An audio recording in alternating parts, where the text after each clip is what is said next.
my article is called Creating a Community, German American Women in Chicago by Christiane Harzig. And her article is mainly about the loose social structures in Chicago and how they paved the way for changing roles among German immigrants and led to the establishment of thriving German American communities. We see how remnants of German culture and adaptations of American culture became intertwined with each passing generation. German women in particular played an important role in supporting the family and benefiting from their newfound freedoms in German networks in the United States.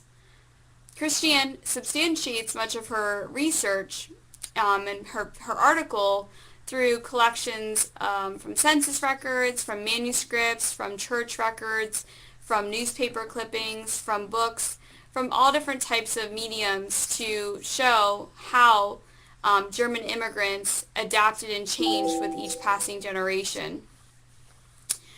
Just on the historical background, I think the numbers of German Americans that were in Germany was, why she chose to focus in particular on this research and the city.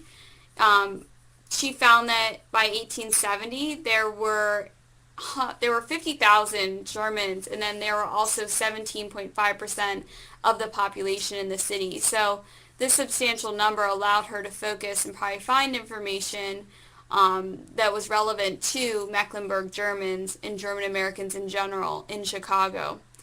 We also see how communities took shape and where people settled. She found information showing different wards where German American communities were established, and she found that the Germans truly built their communities from the ground up. They, built their own homes, their own saloons, grocery stores, established their own banks within their own neighborhood with people who shared their same ethnic identity. And this also showed, in a sense, what their roles were in the job market. She found that through records, many of the men were tradesmen, they were laborers, they were craftsmen, and this, substantiated by, photos of these particular neighborhoods and records of businesses that were there. They were built by the hands of the Germans, and if people didn't have that particular profession when coming from Germany, they found it because that was what was in demand in the city of Chicago and in their own neighborhood. She also saw or found that women in particular were not a part of the income generating workforce. She found that through her research that if she looked at women from 15 years old beyond and subtracted kept house, which would be seen as retired women, she found that in 1870, 6.9% of the women were in the workforce earning a salary, or about half of them were earning a salary. And then by 1900, about 63% were out in the workforce earning an income. And we can see how this is tied to German women and their identity in Germany, and how many of them did not go out into the workforce, but they still worked. They were in the home tending to the children. They were working in the family businesses. They were doing anything to stretch their family's income and their family's dollar, whether that meant working outside the home or actually working within the home to save that money. But we see this change with passing generations, and that more women then entered the workforce. What we don't know is it because that they needed it as a means of survival for the women to work, or was it because the jobs and titles changed that they allowed more women to enter the workforce? Did Chicago demand this more than it did in 1870? But we can see how women have adapted with the workforce. We also see how the family changed and how marriage decreased by a year from 1875 to 1885. The marrying age changed and people were getting married younger. And she found that this is probably because of the urban concentration compared to more rural or small towns in Germany, that people were living in close quarters and had a shared ethnic identity, shared customs and traditions, and shared language, and they tended to find their match earlier. They also tended to have smaller families, and this is because they had new freedoms in the U.S. They were not controlled as much. They were not forced who to marry. They chose who to marry, and they chose, in a sense, when to have children and start that family. We also see one of the main similarities between Germany and the U.S. is that the church remained a central figure in Germans in their daily lives. She has incredible information on church records for marriages, for births, for funerals. We also see that schools were established with their associated parish or church community.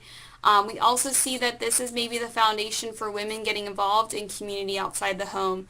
We see that women are getting involved in fundraisers and events, and then through newspaper clippings, we find that Christiane interpreted that the church was the root of their involvement, but that they were starting to get involved in choirs, in gymnastics groups, in intellectual groups, and that this really propelled them to integrate themselves in society in a different way than they had ever before.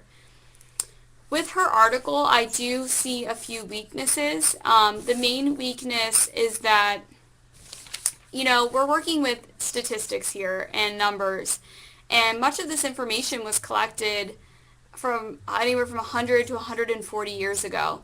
And when information is being collected for census records, it's usually a U.S. citizen, somebody who's English speaking, collecting the information more often than not, speaking to somebody who maybe German, in this case, German was their native language. What if something was misunderstood, misinterpreted, abbreviated, and that changed some of the data and information that was collected? She also recognizes that there is some room for error with, especially with income information. When they collected income information, did it include just the husbands? Did it include the wives? Did it include the children's contribution? That is unknown, unclear as well. Another weakness too is that she focuses much of her earlier pages are focusing specifically on the working class Germans. So Germans who were usually from that lower middle class background, but towards the end, it's unclear. She says that women are getting involved in the church, they're getting involved in the community, but is it middle class women? Is it working class women that are getting involved? And from my personal opinion, I'm thinking it's probably not. I mean, if somebody was in need and needed a job and just got to this country, they're probably focusing on supporting their family as a means of survival rather than getting involved in the church choir. But that is very unclear. I don't know what the truth is to that, so I'm curious to see with my questions to you, what do you take away from the women getting involved in the church and their community? Do you think that this was the upper class German community, or do you think that, your working class women were able to get involved in these different areas? My other question too is, do you see any similarities with how Germans rooted themselves in the country and how they assimilated? Do you see any similarities with other theories that we read, maybe with Hingham or with Bodnar at all?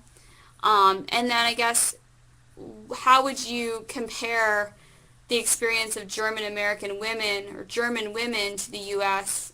to other groups that we recently read, especially with the Irish, with the Italians, with the Poles? Do you see any similarities or differences? Do you think it was harder or easier for any one particular group in their experience with emigrating to a new country? All right, sorry I can't be there, everyone. I hope you enjoyed class, and I hope to see you all soon. Thank you.